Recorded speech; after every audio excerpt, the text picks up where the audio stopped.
Amén. Hemos entrado a un nuevo año y con él a nuevos desafíos.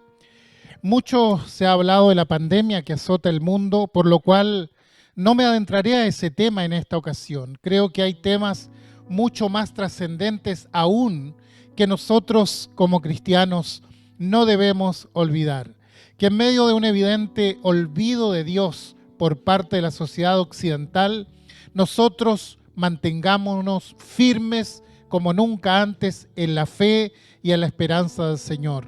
Porque hoy por hoy estamos inmersos en una sociedad que ha dejado a Dios de lado. La inmoralidad y la vaciedad de la vida se ve reflejada por todas partes. Solo quedan los vestigios de lo que alguna vez fue considerada como una sociedad cristiana. Es posible ver iglesias, cruces, frases cristianas, pero de la fe pujante que alguna vez vimos queda muy poco y nada. Como sociedad, groseramente nos hemos levantado contra los designios de Dios y el mensaje cristiano resulta muchas veces molesto y repulsivo. Un autor dijo en una ocasión que Occidente no se puede olvidar que es cristiano. Una frase muy interesante que cobra mucha relevancia cuando vemos influencias de toda clase permeando nuestra sociedad en la actualidad. La gran pregunta, no obstante, es ¿qué es ser cristianos? Pareciera ser una pregunta tan simple, casi absurda, pero en realidad no lo es. Porque ¿cómo definimos un cristiano? ¿Qué es para usted ser cristiano? El apóstol Pablo da una respuesta muy interesante allí en Colosenses, capítulo 1. Daré lectura a algunos versículos. Dice Pablo, apóstol de Jesucristo, por la voluntad de Dios, y el hermano Timoteo, a los santos y fieles hermanos en Cristo que están en Colosas. Gracia y paz sean a vosotros de Dios, nuestro Padre, y del Señor Jesucristo. Siempre orando por vosotros, damos gracias a Dios Padre de nuestro Señor Jesucristo, habiendo oído de vuestra fe en Cristo Jesús y del amor que tenéis a todos los santos a causa de la esperanza que os está guardada en los cielos, de la cual ya habéis oído por la palabra verdadera del Evangelio que ha llegado hasta vosotros, así como a todo el mundo, y lleva fruto y crece también en vosotros desde el día que oísteis y conocisteis la gracia de Dios en verdad, como lo habéis aprendido de Epafras, nuestro consiervo amado, que es un fiel ministro de Cristo para vosotros, quien también nos ha declarado vuestro amor en el Espíritu. Amén. Hasta ahí doy lectura. ¿Qué es ser cristiano? No somos cristianos por haber nacido en tal o cual lugar, o por haber participado de tales o cuales ritos ceremoniales. Tampoco lo somos por tener tales o cuales ideales. Es decir, no soy cristiano porque creo en el amor o porque no le hago mal a nadie. Tampoco se es cristiano por pertenecer a tal o cual iglesia. Pablo va al fondo del asunto cuando dice: habiendo oído de vuestra fe en Cristo Jesús y del amor que tenéis a todos los santos, a causa de la esperanza que os está guardada en los cielos, de la cual ya habéis oído por la palabra verdadera del Evangelio, que ha llegado hasta vosotros, así como a todo el mundo, y lleva fruto. Aquí él define lo que es un cristiano y nos presenta una triada que es la base sobre el cual él realiza el test del estado en que se encuentran los cristianos y la iglesia. Pablo habla de las tres virtudes que caracterizan a un cristiano verdadero. Estas son fe, esperanza y amor. Ahora, esto de analizar a los cristianos a través de estas tres cosas no aparece solamente en esta carta a los colosenses. En la primera carta a los tesalonicenses también comienza diciendo: damos gracias a Dios por todos vosotros, haciendo memoria de vosotros en nuestras oraciones, acordándonos sin cesar delante del Dios y Padre nuestro de la obra de vuestra fe, del trabajo, de vuestro amor y de vuestra constancia en la esperanza en nuestro Señor Jesucristo. Y vuelve a repetir esto también en su carta a los Corintios, cuando dice: y ahora permanecen la fe, la esperanza y el amor. Y lo repite nuevamente en la segunda carta a los tesalonicenses. Fe, esperanza y amor. Los eruditos de las Escrituras han llamado a estas tres las virtudes teologales. Quiere decir que son las facultades que Dios nos da para ordenar nuestras acciones y adecuarlas a la voluntad de Él. La fe, la esperanza y el amor. Cuando vamos al médico, el médico nos ausculta, nos mide la presión, nos mira la garganta, nos palpa. Bueno, cuando es un médico viejo, porque los jóvenes ya no palpan a nadie, y entonces nos mandan a hacer exámenes. ¿Y por qué lo hace? ¿Porque es divertido? No. Porque está buscando los signos de salud o enfermedad en la persona. Y aunque yo vaya y le asegure que me siento bien, que solo voy a hacerme un chequeo de rutina, él va a hacer todo esto porque está haciendo un examen para ver cómo anda mi salud realmente. Podríamos decir entonces que aquí en la carta a los Colosenses el apóstol está auscultando a la iglesia. Es como un médico en lo espiritual y está mirando cómo anda la fe, la esperanza y el amor, que son los tres signos vitales de una iglesia. Está diciendo de aquí parte la salud o la enfermedad espiritual. Y me parece sumamente apropiado que al comenzar un nuevo año nos auscultemos también nosotros frente a esto. Que nos miremos objetivamente cómo andamos nosotros, tanto en lo congregacional como en lo personal, referido a estas tres cosas: fe, esperanza y amor. Porque aparte de lo bíblico, estas virtudes gozan de mucho prestigio entre la gente. Es común escuchar a la gente que diga, siempre es bueno tener fe. Otro que diga, es muy importante la esperanza. U otro que diga, amar es algo muy importante. Son frases virtuosas que podrían parecer inocuas, pero no podemos tomarlas ligeramente. Es necesario ir al contexto de la revelación de Dios. Fíjese que el orden en que se mencionan es muy importante. Si observan con detención, Pablo nunca altera el orden. Siempre habla de fe primero, después esperanza y por último amor. Es decir, las ordena señalando que las tres son iguales, pero que hay un disparador, un iniciador que es la fe que gatilla sobre la persona, produciendo amor en su vida de relación, en la búsqueda del bien del prójimo y que le da esperanza. Quiere decir entonces que lo primero, el punto de partida es la fe, porque aparece como el disparador, el accionador de todo lo demás. El problema es que hay personas que tienen fe en la fe, y este es un fenómeno que apareció mediante el siglo XX. No se había visto nunca antes que haya gente que tenga fe en la fe. Es decir, no importa en quién se cree, lo importante es creer. ¿En qué? En la fe misma, no importa qué, no importa cómo. Ahora, si esto fuera cierto, cualquier tipo de fe serviría porque la cuestión sería creer solamente.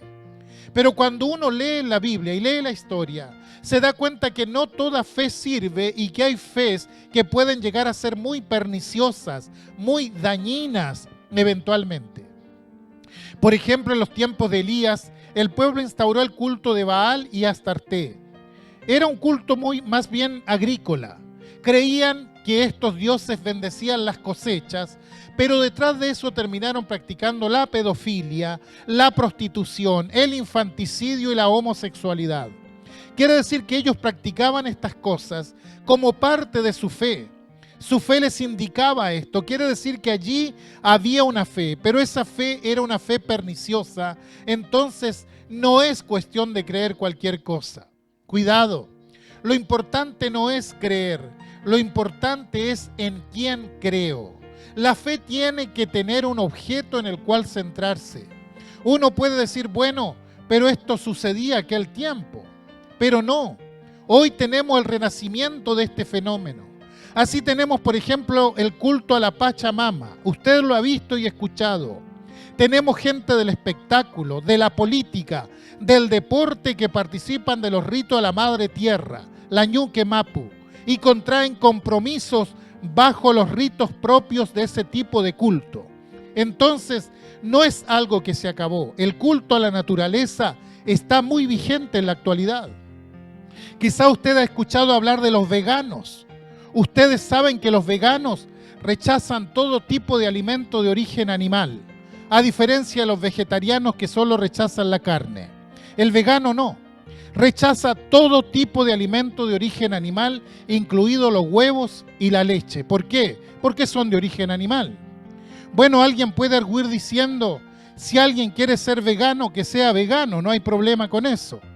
Pero resulta que ellos llegaron a tal fanatismo, y cuando uno entra al fanatismo, ya estamos hablando de algo que va mucho más allá de una dieta. Estamos hablando de una religión. Quizás le parezca un chiste lo que les voy a decir, pero los veganos más extremistas han llegado a sostener que cuando alguien ordeña una vaca, la está violando sexualmente. Leía una noticia que unos veganos en Argentina, si mal no recuerdo, fueron y patearon la vidriera de una pizzería al punto de que tuvo que intervenir la policía. ¿Y por qué hicieron eso? Porque la pizza tiene un ingrediente que es la mozzarella, y la mozzarella es leche. Quiere decir que hay una vaca detrás de eso. Y claro, uno dice, pero esto es una locura. Claro, es una locura, pero está pasando. ¿Qué indica esto? Que hay una adoración a la naturaleza que está presente en nuestra sociedad del día de hoy. Hay gente que tiene fe en la naturaleza. Ahora podemos dejar el tema de Elías e irnos a Babilonia. En cierto momento de la historia estaba Babilonia cercada y dentro el rey Belsasar hacía banquete para 1000 príncipes, sabiendo que la ciudad estaba sitiada, estaba amenazada. Pero él estaba tranquilo. ¿Por qué? Porque él creía en la astrología. La gente de Babilonia es la creadora de todo el sistema sexagesimal que usamos y que se usa en astronomía. Y ellos hacían esto porque creían en la astrología. Entonces, si los astros nos son propicios, ¿para qué nos vamos a preocupar? ¿Para qué nos vamos a defender? ¿Y qué pasó? Que esa fe no fue suficiente para impedir que soldados medos desviaran las aguas del río Éufrates y entraran por el lecho del río hacia la ciudad y los mataran a todos. Ahora ellos tenían fe, por supuesto que tenían fe, como la gente del tiempo de Elías tenían fe, pero esa fe era una fe destructiva. Y por desgracia esa fe también existe hoy, en nuestro tiempo. Tenemos, por ejemplo, la proliferación del horóscopo en nuestros días.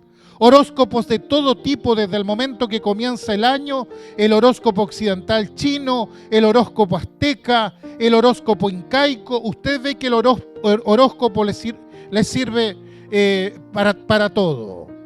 Los periódicos traen horóscopos para que usted sepa qué le va a pasar ese día. Por internet ofrecen el horóscopo cada día. Ahora alguien puede decir, tenemos autoridades, deportistas, empresarios que consultan esto antes de tomar medida, lo que quiere decir que estamos en un país y en un mundo donde hay mucha fe. Y sí hay fe, pero es una fe mal puesta, es una fe mal colocada. Ahora el tema de la fe es crucial para definir qué es lo que creemos. Y la fe verdadera es aquella que está puesta en algo que realmente viene de Dios. Por eso el apóstol Pablo escribe a los romanos y les dice, así que la fe es por el oír, y el oír por la palabra de Dios. Les estaba diciendo, nosotros necesitamos la fe que surge de escuchar la palabra de Dios y de internalizarla en nuestra vida. Ahora, la palabra de Dios no es lo que dice algún iluminado por ahí. No es alguna corriente determinada. Palabra de Dios es lo que dice la Biblia, la Santa Escritura, lo que tiene férrea consistencia con lo que está escrito. El Cristo de la Biblia no es el Cristo superstar de los hippies que decían paz y amor y luego se borraban fumando marihuana. El Cristo de la Biblia no es el Cristo de un pastor que decía, cuando yo voy a la iglesia aprendí que tengo que llevar 2 cosas, la Biblia para aprender y la chequera para adorar. ¿Qué le parece? ¿Será que si usted no lleva la chequera a un culto no puede adorar? Esto no es el Cristo de la Biblia. El Cristo de la Biblia no es el Cristo filipino, donde se crucifican en cada Pascua para ganarse el cielo. Tampoco es el Cristo colombiano que tiene un monte que si usted sube 7 viernes seguidos va a ser salvo, no. Ese no es el Cristo del Evangelio bíblico. Pablo escribió por inspiración divina y dijo: así que la fe es por el oír y el oír por la palabra de Dios. En otras palabras, nadie puede desarrollar su fe en Cristo a menos que escuche la palabra de Dios. Cuando nos acercamos a la palabra, el Espíritu Santo trae acción espiritual a nuestra vida y entonces mi vida comienza a ser transformada. La palabra de Dios, dice la carta a los Hebreos, que es viva y eficaz y más cortante que toda espada de dos filos y penetra hasta partir el alma y el espíritu, las coyunturas y los tuétanos. Es decir, es una espada que llega profundamente al corazón. Y cuando vamos a la carta a los Efesios, ahí se nos dice que la palabra de Dios es la palabra del Espíritu. Quiere decir que si unimos estos dos pasajes, el de Hebreos y el de Efesios, tenemos una visión completa de la experiencia cristiana. El Espíritu Santo actúa en nuestra vida a través de la palabra de Dios. Sin embargo, hay una cantidad de movimientos carismáticos que quieren que actúe el Espíritu, pero con la Biblia cerrada. Lo procuran a los gritos, pero el Espíritu Santo no puede actuar fuera del conocimiento de la palabra de Dios. ¿Por qué? Porque la palabra de Dios es la espada del Espíritu. Si queremos que la palabra de Dios toque nuestras vidas y toque nuestros corazones, tiene que actuar el Espíritu Santo con esa palabra. No se puede tener una fe que desconozca lo que Dios ha dicho. La fe nos fue dada para relacionarnos con Dios. Pablo le escribe a los Corintios, allí 1 Corintios 2:5 le dice: para que vuestra fe no esté fundada en la sabiduría de los hombres, sino en el poder de Dios. Y a través del Evangelio nosotros vamos conociendo al Señor Jesucristo. El conocimiento de Cristo tiene que ser experimental en nuestra vida, pero tiene que estar basado en un conocimiento real del Evangelio. Tengo que ir al Evangelio y conocer a Cristo. Y después de experimentar en la vida la presencia de Cristo, para que pueda poner mi confianza en Él. Esto fue algo que el Señor siempre subrayó. Al padre atribulado que venía a pedirle por su hijo, ¿qué le dijo Jesús? Si puedes creer, el que cree, todo le es posible. ¿En quién tenía que creer? Tenía que creer en Él. A Jairo le dice por su hija: no temas, cree solamente. Exhortaba a la gente a la fe, pero una fe que debía ser depositada en Él. Esa es la fe viva de la cual habla la palabra de Dios. ¿Por qué fe viva? Porque se transforma en obras. Como esa fe está viva y es verdadera, se transforma en obras, de donde el cristiano hace en bien del prójimo, y ahí aparece lo que es el amor. Y no caemos en el derrotismo, porque a pesar de lo que pasa, miramos al cielo y tenemos esperanza. Quiere decir que de esa fe depende que podamos ejercitar el amor y la esperanza.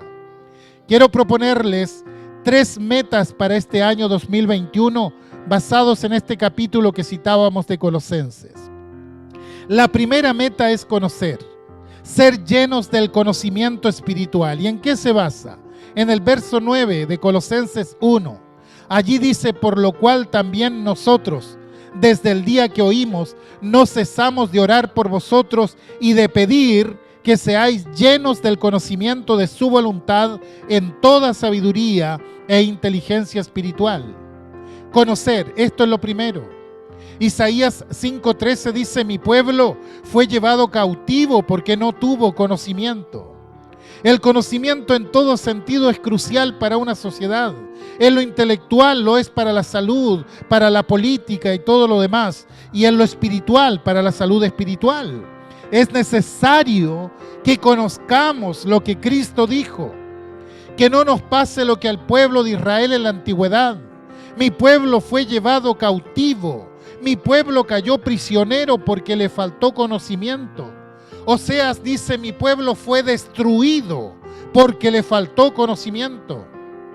Miraban el pueblo y veían la falta de conocimiento. Tenían a Dios a mano, tenían todos los ritos, pero les faltó conocer a Dios. Donde no hay conocimiento espiritual, hay un esclavo potencial, alguien que lo van a estafar seguramente en el nombre de Cristo. Cuidado con esto, porque se han levantado muchos falsos profetas que se encargan de esquilmar, arruinar a la gente. ¿A qué clase de gente? a la gente ignorante, porque hay mucha ignorancia entre los creyentes. Hay gente que sigue cualquier cosa. Cuando le mencionan a Cristo, entonces ellos no cuestionan, porque tienen una profunda ignorancia de lo que dice el Evangelio, y por eso le venden cualquier cosa. Total, es en nombre de Cristo. ¿Qué nos puede librar de caer en estas trampas? El conocimiento de la palabra de Dios. Si tengo ese conocimiento, no me engañará cualquiera. Hoy, en nombre de Cristo, se está esquilmando a muchísima gente en Chile y fuera de Chile. Hay empresas multinacionales que están arruinando a la gente, hablando en nombre de Cristo. Cuidado, el Cristo del Evangelio es el Señor del universo y yo tengo que conocerlo. Y si no hay conocimiento de Cristo, no hay conocimiento espiritual, no hay crecimiento espiritual. Pero además, si no hay conocimiento de Cristo, hay esclavitud. Por eso dijo el Señor: conoceréis la verdad y la verdad os hará libres. Si yo no conozco esa verdad, si no sé qué es lo que pasa, entonces no hay libertad. Y si no hay libertad, hay destrucción. Por eso la primera meta que les propongo para este año es conocer. ¿Por qué? Porque buscamos no caer en la esclavitud, buscamos no ser destruidos, buscamos vivir en la libertad. Cuando uno conoce el Evangelio, vive en la libertad con la que Cristo le hizo libre. Nadie viene y lo esclaviza, nadie, porque ya sabe, ya conoce. Entonces pueden venir muchos a hablar de esto y de lo otro, pero no cae en la trampa porque conoce. ¿No le ha pasado a usted que de pronto alguien dice: venga, hay una persona que lo puede ungir, que tiene más poder? Bueno, no le crea. El único que tiene poder es Dios, es la persona de Dios. Mi oración llega a Dios tanto como la suya o la del otro. No necesitamos intermediarios. Dice la palabra de Dios que hay un solo Dios y hay un solo mediador entre Dios y los hombres, nadie más. Y ese es Jesucristo. Quiere decir que no necesito la mediación de nadie para llegar a Dios, porque Cristo Jesús es el mediador. Ningún ser humano puede presentarse como mediador entre Dios y los hombres, ni en el pasado, ni en el presente, ni en el futuro, porque hay solo un mediador y su nombre es Cristo Jesús. Pero si no tengo claro lo que enseña la palabra de Dios, me van a vender cualquier cosa. Desgraciadamente hay una gran ignorancia espiritual aún en medios que se dicen evangélicos. Hay ignorancia espiritual y esa ignorancia espiritual trae consigo frustración, miedos de toda clase de temores. Una persona que había recibido a Cristo estaba muriendo de miedo porque le dijeron que en su familia, en las 2 generaciones anteriores, hubo pecado y que ese pecado se transmitió de generación en generación y manipulaban algunos textos para hablar de maldiciones hereditarias. No, hermanos, esto no es así. Cristo Jesús nos libró de la maldición, hecho a sí mismo maldición por nosotros en la cruz. Por tanto, no hay tal cosa como maldiciones hereditarias. Su padre pudo haber sido un fetichista, un espiritista, un brujo, un criminal, lo que sea. Pero cuando usted llegó a Cristo, usted se convirtió en una nueva creación. De modo que si alguno está en Cristo, nueva criatura es. Las cosas viejas pasaron, he aquí todas son hechas nuevas. Pero esa persona estaba asustada, estaba esclavizada del miedo porque alguien le dijo que algo andaba mal con ella y que le iba a seguir yendo mal en la vida porque había una maldición en su familia. Que Dios reprenda al diablo mentiroso. Le decían que le iba a ir mal, pero por supuesto que había un ministro en tal lugar que podía liberarla de esa maldición a un precio muy módico, porque ese es el gran negocio. No, hermanos, tenemos que volvernos al conocimiento de la palabra de Dios, porque el conocimiento de la palabra de Dios nos hace libres. ¿Cuál es el objetivo del conocimiento? Pablo dice algo que hay que interpretarlo dentro del contexto de todo lo que está diciendo. Él dice: el conocimiento envanece, allí en 1 Corintios 8:1. Y uno dice: ¿cómo será eso? Porque por una parte el conocimiento libera, pero por otro envanece. Claro, porque si mi conocimiento no tiene como propósito glorificar a Cristo y solo busco mi reconocimiento personal, eso terminará envaneciéndome, evidentemente. Pero si uso el conocimiento de la palabra de Dios para encontrarme experiencialmente con el Dios de la palabra, entonces mi fe aumenta. Cuando yo conozco la voluntad de Dios, me resulta clara en mi vida. Cuando yo conozco la palabra de Dios, Puedo servir al Señor en integridad por eso. La primera meta que tenemos este año de las 3 metas es conocer. Cada uno tiene que conocer la palabra de Dios, conocer su fe, tiene que saber lo que cree. Y eso se hace únicamente abriendo la palabra de Dios. Comencemos a leer la Santa Escritura desde hoy mismo, pero no a aventones, sino meditando en lo que dice ella. Tomemos un libro de la Biblia, un evangelio, por ejemplo, y comencemos a estudiar su contenido con detención, pensando y masticando lo que allí está escrito. Y a medida que lee, usted va a sentir que va creciendo espiritualmente, porque va conociendo al Señor y se va acercando al Señor. El conocimiento viene así. ¿Cómo se aprende de la Biblia? Por el tiempo que uno pasa leyéndola, evidentemente, en la palabra de Dios, pensando en la palabra de Dios, entendiendo la palabra de Dios. Que este año nos propongamos leer la Biblia, leer la Santa Escritura, que seamos sistemáticos en esto. Bueno, se nos ha ido rápidamente el tiempo, nos quedarán pendientes las otras 2 virtudes teologales. Les invito a que lo veamos en nuestro próximo programa, si el Señor así lo permite. Dios nos bendiga por medio de su palabra.